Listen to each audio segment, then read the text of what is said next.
मेरी सारी YouTube family को गणपति बप्पा मोरया, मंगल मूर्ति मोरया। ये कल सुबह का वीडियो क्लिप है। तो कल सुबह मॉर्निंग में नहा धो के अच्छे से घर का सारा काम करके बेटे को स्कूल भेज के टिफ़िन विफ़िन सब मैंने उसको बना के दे दिया था। और कल मैंने क्या दिया था मुझे याद नहीं आ रहा है। कल मैंने शायद उसको मूली का पराठा दिया था। उसको मूली का पराठा दिया था। उसने खुद से बोला था कि मम्मा मुझे खाना है मूली का पराठा, तो उसको बनाया। उसको बहुत पसंद है मूली, गोभी का, आलू का, ये सब चीज़ का, पनीर का। और ये काफ़ी तरह के मैं पराठे बनाती रहती हूँ, तो उसको पसंद है ये सब चीज़ों के पराठे। तो सब करने के बाद फिर अपने घर में भी पूजा करी मंदिर में, और फिर मैं पंडाल में गई गणपति बप्पा के पंडाल में। तो वहाँ मम्मी भी पूजा ही कर रही थी। मतलब आरती की थाली लगा रही थी, तो हम लोग ने दोनों ने मिलकर फिर साथ में पूजा करी पंडाल में, और बहुत ही अच्छा लग रहा था। मतलब देखो, हमारे यहाँ गणपति बप्पा का 6-7 साल से आ रहे हैं। जब मेरा बेटा मतलब हुआ नहीं था, मतलब वो पेट में था मेरे, तो तभी मेरे पहली बार गणपति बप्पा आए थे। और उसके जब उनका हमने विसर्जन किया, तो उसके 2 दिन बाद मेरा बेटा हुआ था। तभी मेरी मतलब सासू हमने उसका नाम विनायक रखा है। मतलब उसके वैसे तो स्कूल का दूसरा नाम है, लेकिन घर में और आस पड़ोस में बाकी जो मतलब लोग हैं आस पड़ोस के, तो वो लोग उसको विनायक नाम से ही जानते हैं। तो मेरी सासू माँ ने उसका नाम विनायक रखा, क्योंकि उस टाइम पे गणपति का ही था। मैं विसर्जन में नहीं जा पाई थी, संगम लेके गए थे तब हम लोग विसर्जन के लिए। तो उस टाइम हाँ सितंबर में ही था, तब उस पहला गणपति जब हमारे घर आए थे। तो तब से लेकर फिर अब तक मतलब कंटिन्यू हो ही रहा है, गणपति हमारे घर आ रहे हैं। और बहुत ही अच्छा लगता है। हमारे यहाँ हर साल गणपति रखा जाता है, और सब लोग मतलब हमारे आस पड़ोस के जितने भी लोग हैं, सब उस चीज़ में बहुत अच्छे से सब लोग अपना सहयोग करते हैं और सब लोग आते हैं। मम्मी वैसे तो सबको बोल कर आती हैं, और फिर मतलब गणपति आने से पहले ही मम्मी सबको बोल देती हैं। फिर उसके बाद कंटिन्यू जब कीर्तन होता है, तो कल शाम को पहला कीर्तन हुआ था, पहला दिन था कीर्तन का। और जिस दिन गणपति जी की हमने स्थापना की थी, उस दिन कीर्तन नहीं हुआ था। बाकी पंडित जी ने सारी पूजा वूजा करवाई थी अच्छे से, और उस दिन कीर्तन नहीं हो पाया था क्योंकि कोई लेडीज़ आई नहीं थी। बाकी वही जो पूजा में आई थी सब लोग, बस उतनी ही हुआ था। उसी में 9:30 बज गया था, और क्योंकि पंडित जी लेट से भी आए थे 8 बजे, तो इसीलिए नहीं हुआ था उस दिन कीर्तन। बाकी कल कीर्तन हुआ था, और बहुत ही अच्छा लगता है। मतलब ऐसा लगता है ना कि जैसे हमारे घर कोई आया है मेहमान, और इतने दिन तक रहेंगे। तो इसीलिए बहुत ही अच्छा माहौल रहता है आसपास का रहता है, क्योंकि हमारा जो पंडाल है वो बाहर ही है, बगल में हमारा प्लॉट है, उसी में पंडाल लगता है। और हर साल पंडाल खाली नहीं रहता है, मतलब लग ही रहा है। तो फिर मैंने घर में भी मंदिर दिखाया आपको जो पूजा करी थी। फिर मैंने आलू बैगन की सब्ज़ी बनाई थी, हस्बैंड को टिफ़िन पैक करके दे दिया था, और वो भी नाश्ता करके चले गए थे। फिर मैं नाश्ता कर रही थी, चाय और ये पराठे और थोड़ी सी सब्ज़ी थी।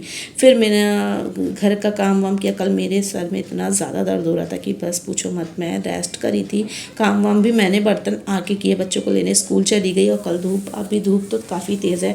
जब तक पंडाल है, जब तक गणपति जी हैं, बस ऐसा ही मौसम रहे, धूप रहे भले ही, लेकिन बारिश ना हो। तो फिर मैं बच्चों को लेने स्कूल गई, उनको लेकर आई, थोड़ा सा वेट किया मैंने। फिर मैंने अपने पापा को बोल दिया था कि वो रोड पे आ जाएं, बच्चों को ले लेंगे साइकिल पे, तो सही है। वो बैग ले लेते हैं और मेरा बेटा बैठ के चला जाता है। तो फिर आ गए थे, उनका वेट कर रहे थे, वो नहीं दिख रहे थे, फिर वो आ गए, मैंने भेज दिया। फिर मैंने आकर बनाई थी एक खिचड़ी, जो कि मेरे बेटे की फेवरेट है, मेरी भी फेवरेट है। बहुत ही यम बनी थी। आप लोग देखिए कितने खिले खिले चावल, दाल और चावल पहले मैं भिगो देती हूँ, फिर बनाती हूँ उसमें, और ज़ीरा और हरी मिर्च नहीं होती, उससे तड़का लगाती हूँ। रिफाइंड ही था, तो रिफाइंड से करा था, और बहुत टेस्टी बनी थी। पुलाव भी फेल है इसके आगे, फ्राइड राइस, कोई भी अच्छा वेज बिरयानी जो भी है, सब कुछ फेल है इस खिचड़ी के आगे। तो बहुत यम और बहुत टेस्टी लगी थी। फिर कुछ नहीं था, अचार था आम का, और थोड़ी सी मूली रखी थी, वो मैंने पराठा बनाया था बेटे के लिए, तो वही बच गई थी, तो वही हम लोग खाते हैं। हरी मिर्च फ्राई हो जाती है ना, तो और टेस्टी लगती है।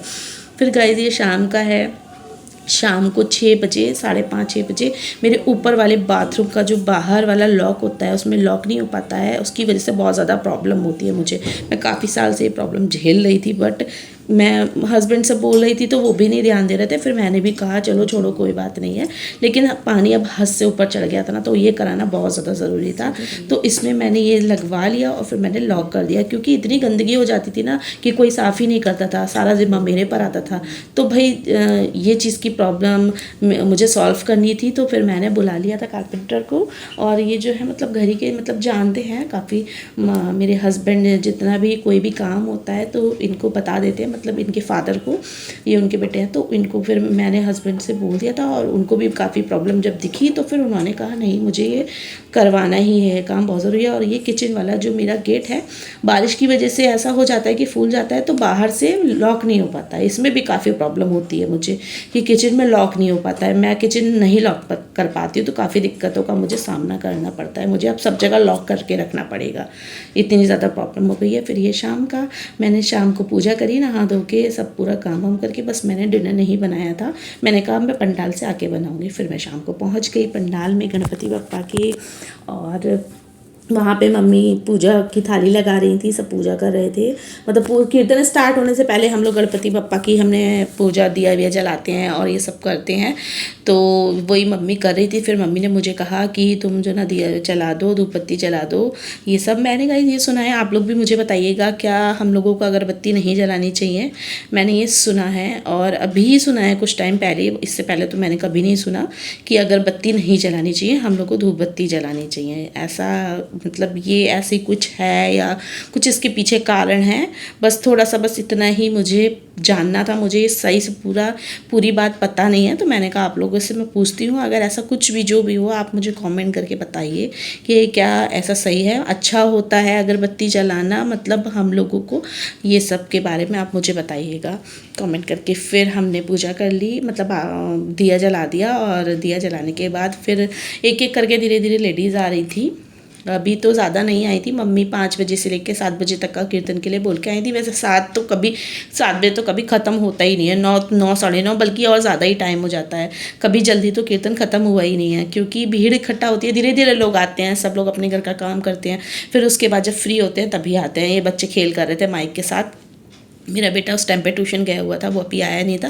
फादर इन लॉ लेके जाते हैं, वही साथ में लेके भी आ जाते हैं, थोड़ी सी दूर पे है, तो इसीलिए फिर एक एक करके धीरे धीरे सारी लेडीज़ आती गई। तो फिर कीर्तन स्टार्ट हुआ। एक तो हमारे कीर्तन में कीर्तन होता है, बस अगर कीर्तन में ढोलक अच्छी ना बजे तो बहुत दिक्कत होती है, गाने में मज़ा नहीं आता। तो बस यही दिक्कत है हमारे यहाँ कि हमारे पास अच्छी ढोलक नहीं है, और मम्मी जहाँ से लाती हैं शायद वहाँ से नहीं ला पाई थी। तो बस इतनी ही सी दिक्कत थी कि ढोलक जब अच्छे से बजती है अच्छा, तब जाके गाने में मज़ा आता है और फिर अच्छे से अच्छा लगता भी है। ढोलक की जो मतलब आवाज़ होती है ना, वो तो बहुत ही प्यारी लगती है। और ढोलक गाइस मुझे भी बहुत पसंद है, बट मुझे भी बजानी नहीं आती है। मम्मी तो बहुत बोलती हैं कि सिखा दूंगी मैं, सीख लो सीख लो सीख लो। बस सीखते सीखते जब से मेरी शादी होकर मैं आई हूँ, तब से मम्मी बोली है कि मैं ढोलक सिखा दूंगी और तुम सीख लो। हमने भी कभी ज़्यादा वो नहीं किया कि हाँ हाँ हाँ मम्मी चलो चलो हमको सिखाओ। मैंने शादी से पहले अपने घर में मेरे पापा ने मतलब आती थी एक लेडीज़, तो उन्होंने थोड़ा बहुत सिखाया था, तो बस ऐसे ही हाथ चलाना आता है ढोलक से। और शादी से पहले गाइस मैं बहुत भजन कीर्तन में मतलब जाती रहती थी, क्योंकि जो मेरी बुआ जी थी वो लेकर जाती थी, और जो मेरी सिस्टर थी मतलब कज़न सिस्टर लोग, जैसे कि मेरी उनकी बड़े पापा की लड़की और बुआ की लड़की, ये सब लोग, तो उन लोग के साथ मैं जाती थी, तो मुझे बहुत भजन आते थे। बट अब जब से शादी के बाद एक तो मुझे शर्म बहुत आती है कि पता नहीं मेरी आवाज़ कैसे निकलेगी, कैसे मैं गाऊँगी, इसीलिए थोड़ा सा नहीं गाती हूँ मैं। बाकी जब कोई गाता है तो उसके साथ मैं गवा लेती हूँ, बस इतना कर सकती हूँ। बाकी मैं खुद से एक मतलब भजन को अपने आप से नहीं उठा पाती हूँ, बस इतना है। बाकी अकेले में चाहे जितना गुनगुनाती रहूँगी, चाहे जितना गाती रहूँगी। फिर ऐसे करके भजन कीर्तन हुए। आप लोग रियल वाइज में ये सुनिए।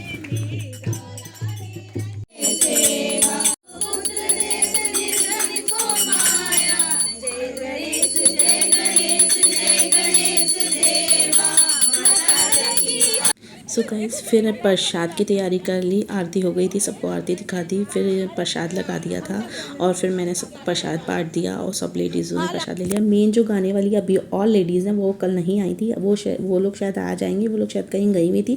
मेन मज़ा तब आता है जब कोई अच्छा सा बजाए फिर गाओ उसके साथ, तो और ज़्यादा मज़ा आता है। ये दीदी लोग लास्ट में डांस वांस कर रही थी, मैं शूट कर रही थी, तो मुझे भी नचाने लगी। मैंने कहा आप लोग नाचो, मुझे जाना है भैया, मुझे खाना बनाना है। मेरे हस्बैंड बोल के गए कि जल्दी खाना बना के रखना, मैं आऊँगा।